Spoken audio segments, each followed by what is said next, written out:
The Center for Educational Media and the College of Education at Middle Tennessee State University are proud to offer professional development to K-12 educators in Tennessee through our online video library.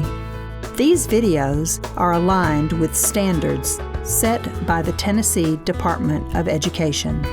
For more professional development videos, check out our website at cem.mtsu.edu.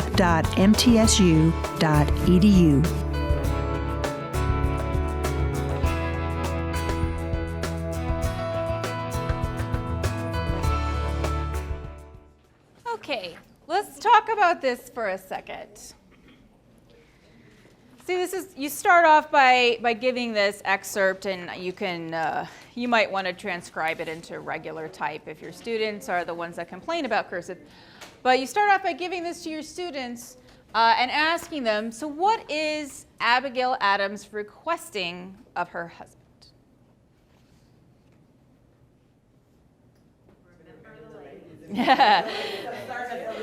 Remember the ladies. Yes, and that's actually what this letter is known as, the Remember the Ladies letter. Yes, remember the ladies when?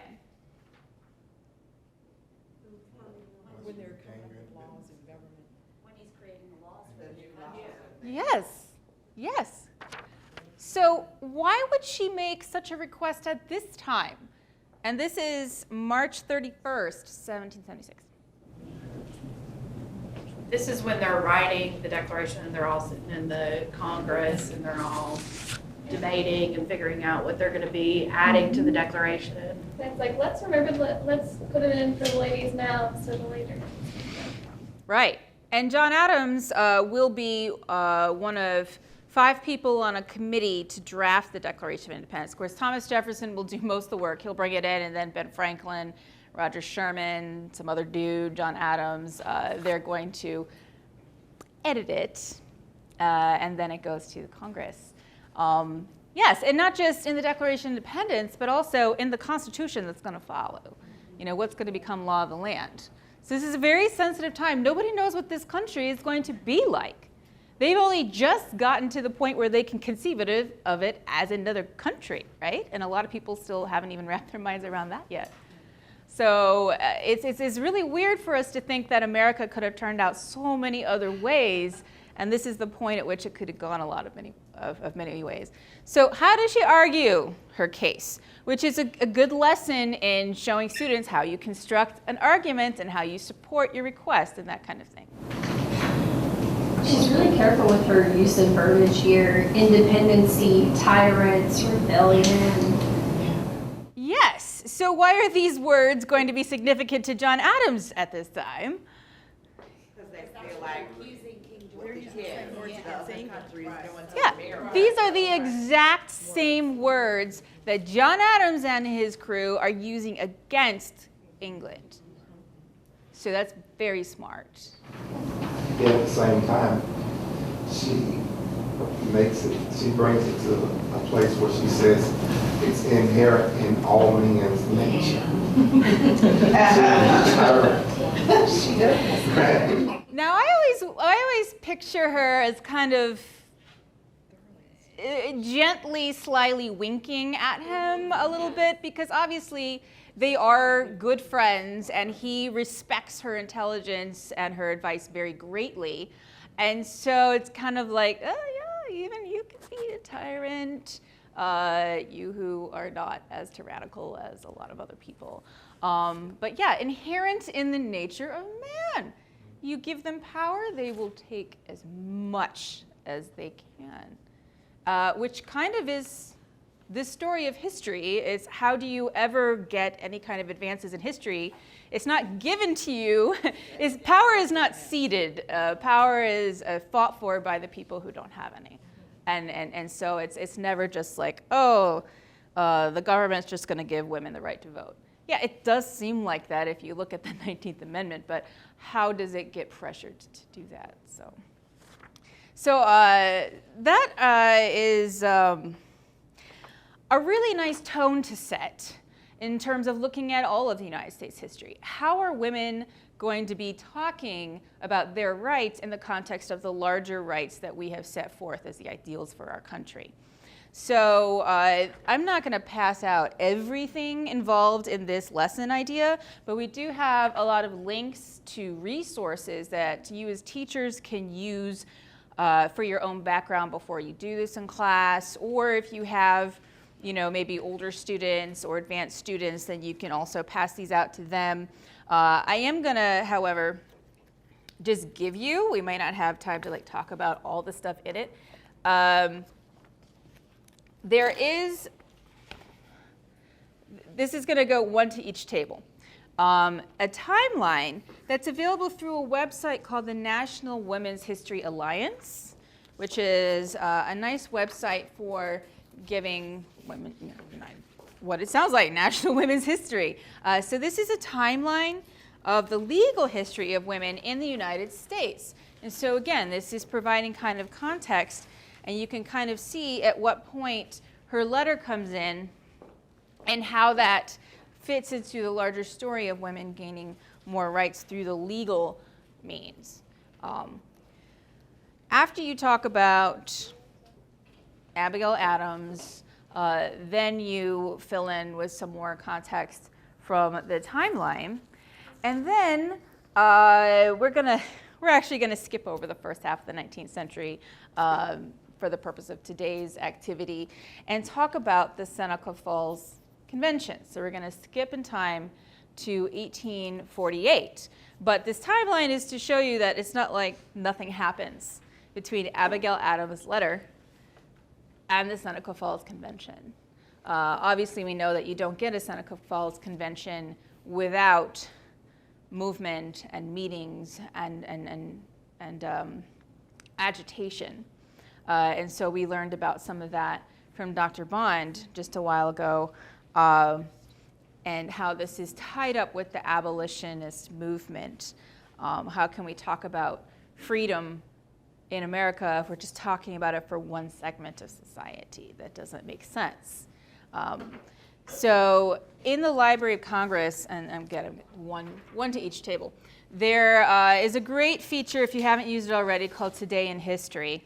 And you can find a lot of stories described in Today in History on the day in history. And so looking at July the 19th, they have a little write-up on the Seneca Falls Convention. And what I love about Today in History is if you only have 10 minutes to look at something right before class, this is a good one to do. Because not only do you have a really nice short blurb summary, but you have primary sources, and you have links to related things too that you can look at. So what is the Seneca Falls Convention, by the way? It's the first organized meeting to talk about women's rights in the United States. Okay, so it's for the purpose of talking about women's rights. Okay, and now who's there? Who's the only African American man there, by the way? Yeah, we just learned that, right? Frederick Douglass is there. Who else is there? Elizabeth Cady Stanton?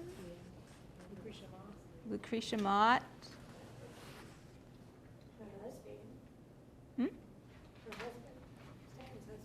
Her husband, yes.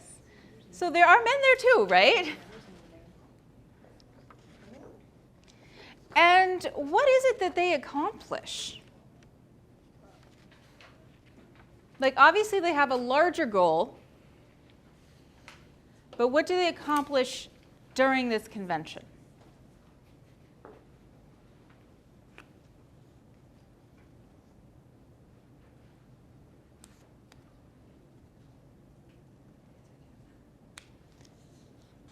Now, whenever you have like gigantic committees, what is it that committees are supposed to do? Well, they produce reports, right? So what does this convention produce? That declaration, or did they have it before? The Declaration For of women's rights and Sentiments. The Declaration of Sentiments. And this is going to this is what you do when you are agitating for something. You have to state what it is you're agitating for. You have to state your case. So that's kind of what Abigail Adams just did in her private letter to her husband. This is a lot of women and some men doing the same thing on a national scale. So most of this activity is going to involve your students reading excerpts from the Declaration of Sentiments and picking it apart. And so when you go to this lesson idea online, you can click on the link and it'll take you to the worksheets that you all are going to be using. So these are already done. You don't have to copy and paste anything. So first of all, we're going to have you all read excerpt 1 quietly, individually. And then, because I think this is a really good practice for students, you read it again and annotate it. And students might not know what annotating is, but they certainly know what like doodling, underlining, circling, writing in the margins, and all that is. Oh, that's annotating. And I make my college students at MTSU do this too, because they need to learn that you are interacting with a text when you read it. So show us what you are doing. And then I say, that is your metacognition. And they're like, what?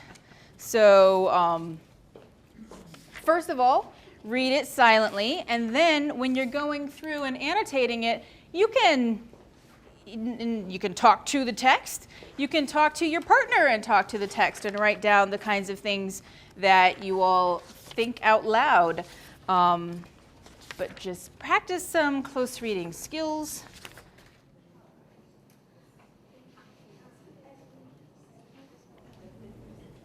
First of all, a sourcing question. What is the purpose of this document?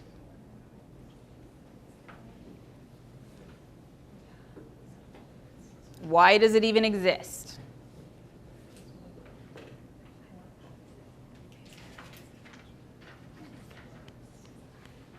I think they're like petitioning the government for the right to have equality and their reasoning behind it.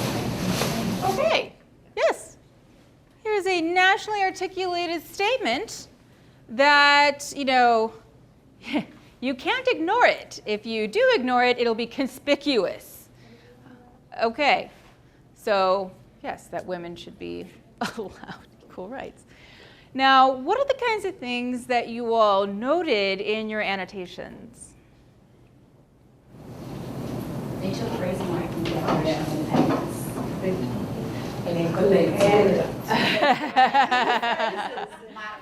Big time. And I can't just hop on the website right now and pull up the Declaration of Independence, but you should do that with your students. If you don't already do that, which you probably do, and be like, it's practically the same thing. So what are they doing here? You're going to something that's familiar to everybody. It's familiar, and I'm sorry? It's already been signed, it's already been Yes, it's definitely already been agreed upon. It's a founding document. And why, it's kind of like what Abigail Adams did. Why is this smart?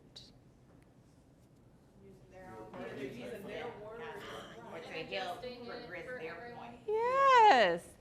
These are the values our country was founded on. We're using your own words against you to show you that you're not living up to this, right? It's kind of like how we always, talk about Thomas Jefferson. I like to refer to him as TJ. Here he is talking about all men should be created equal, and of course we all know that he was a slaveholder. And so this is kind of like, well, maybe the Declaration of Independence says all men are created equal, but one thing that's noted in this timeline is that when the United States Constitution is written, it uses persons and people. It uses those words that could be talking about men and women. of course, before the Constitution's even written, all states pass laws which take away women's rights to vote. So, thus begins. So, yes, this is very much taken from the Declaration, just lifted right out of Declaration of Independence, but with very, very significant changes. So who would be, going back to Abigail Adams, she knew what she was talking about, who would be the aggressors or the tyrants in this situation?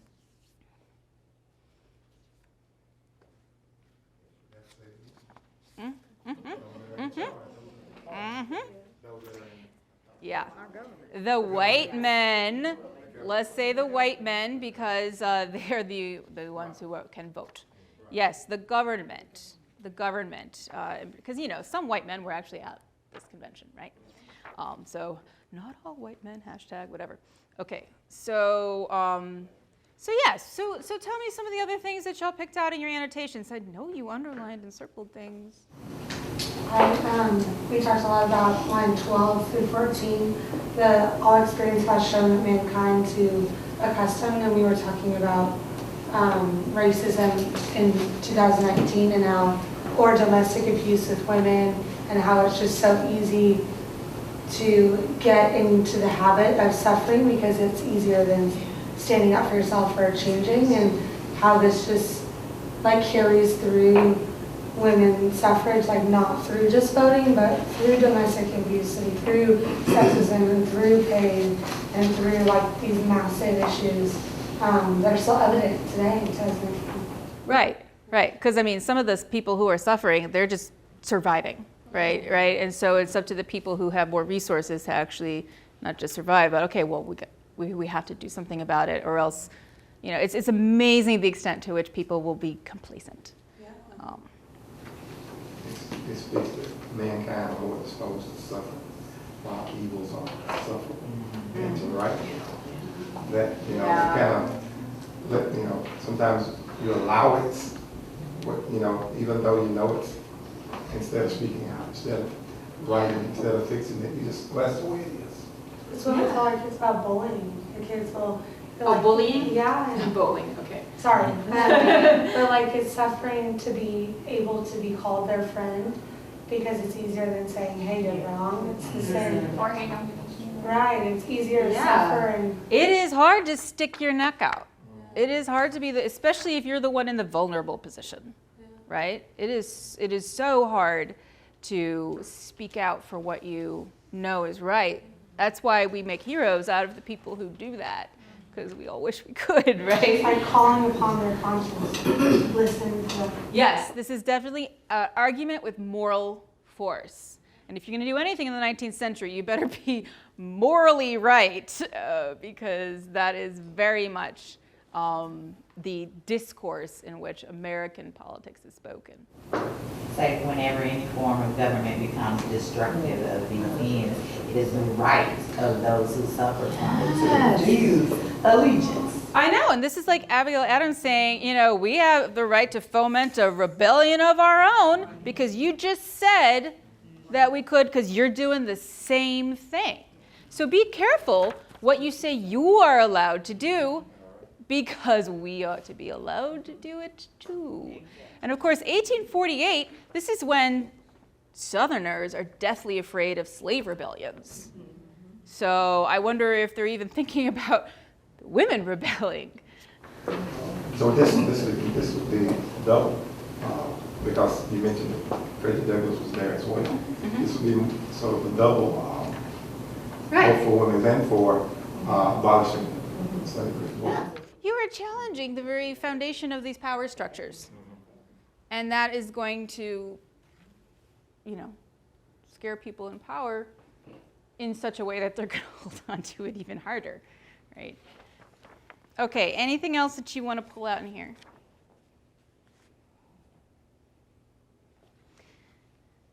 Now, I like, at the very last line, you're driving us to this. You are driving us to this, and,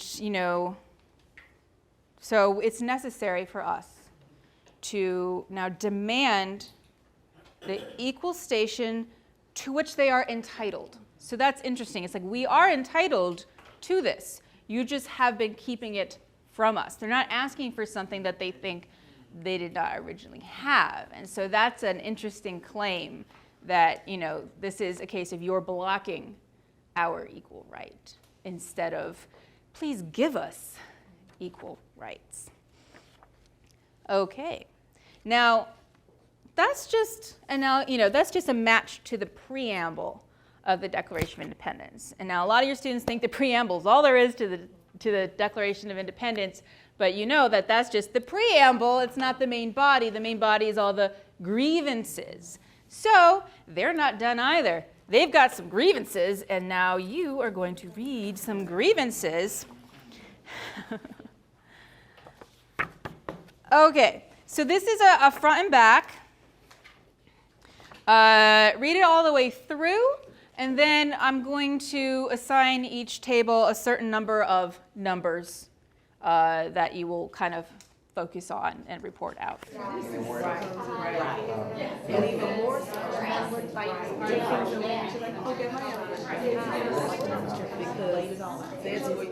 Okay, so the first 3 grievances. The lesson asks students to summarize their item and explain why they think this item was included. That's what your students will be doing with these. So summarize what your grievances are and why are they in here.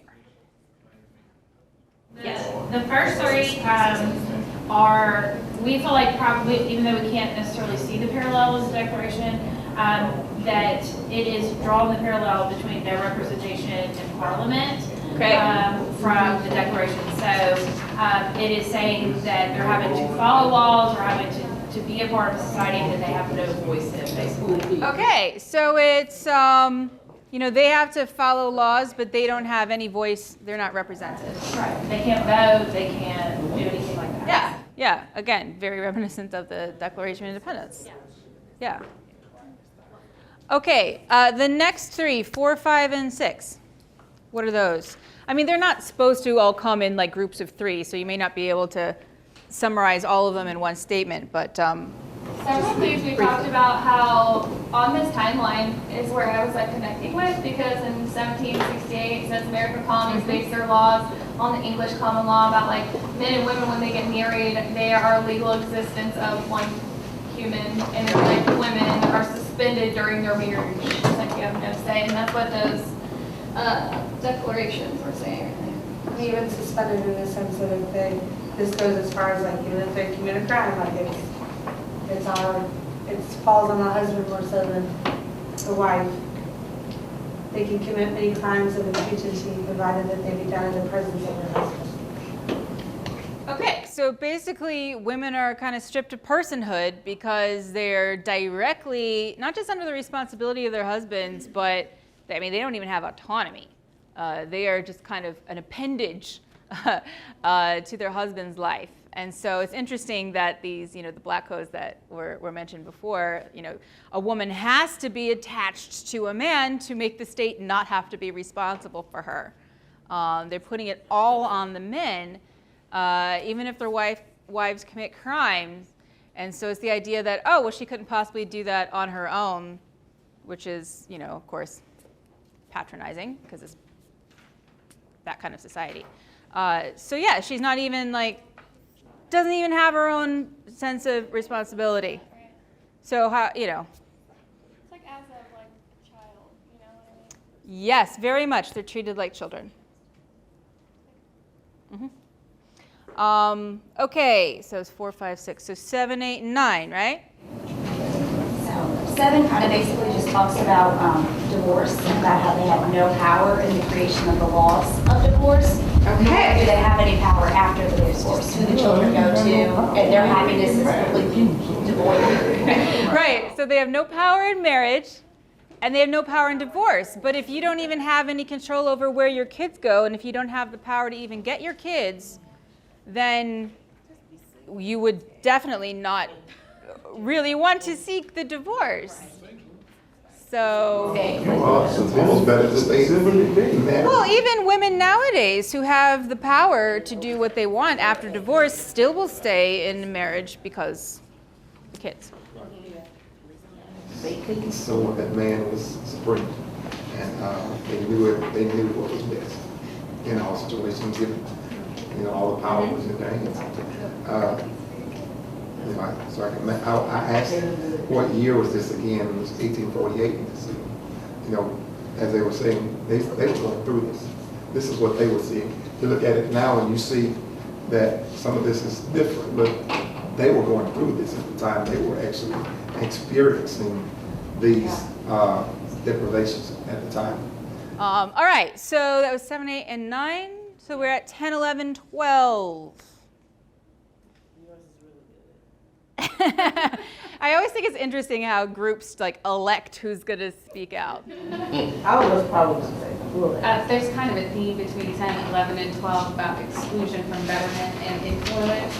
Okay. So it says, you can't be a doctor, you can't be a lawyer, you can't be all those things, but you also can't get any education, and then you don't have any position of authority within the church or theology either. Yeah. So you're refused access. Yeah. So, I mean, even nowadays we talk about women breaking the glass ceiling. And so how hard it is for women to get those kinds of jobs that are, represent the most kind of power in our society. So yeah, this is 150 some odd years later, and we're still having some of these arguments. So yes, just think about how much more, they couldn't be doctors, they couldn't be anything that a man would kind of be bound to respect. Okay, so that's. I told him about number 12. He allows her in church as well as state, but a subordinate position, claiming apostolic authority for her exclusion from the ministry. And the first thing that came to my mind was going to some of these churches, and if a woman has to say something, she cannot go up in the pulpit. She has to speak from the floor. So it still exists today. I mean, so that's the point that I'm getting at, I guess. So. Yes, and so this is interesting too, because it's not just a social or political reason. It's God says you can't do this, basically. The authority of the church. Right, and recently, probably in the last 25 maybe so years, where women are now leading congregations. And in some places, men have a problem with that. Oh, yeah. But my thing is, hell, if you can help me with my life, I don't give a damn if it come from a man or a woman.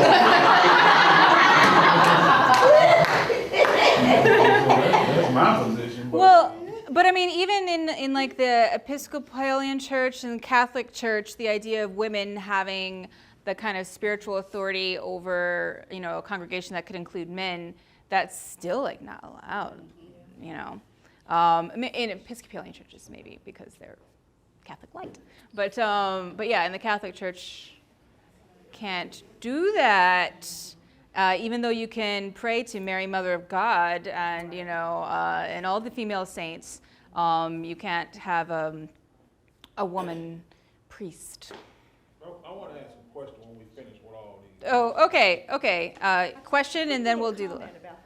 Which one? Number 12? Okay. Because all these others are something that the government could do something with. Yeah. This one, the government can't. No, but the same kind of people who are in charge of the government are also going to be the people who are, in charge of churches. The government can't do that because of Right. This is not something that can be achieved by political means.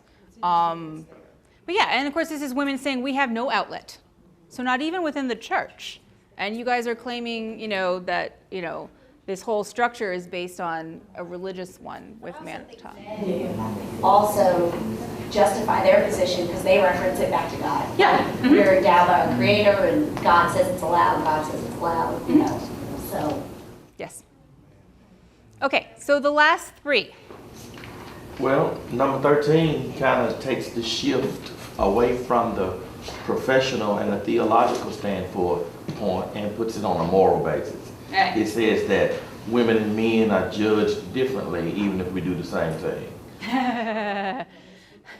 Right, double standard, double standard. And then 14 goes on and talks about, it goes back to the reference to the church.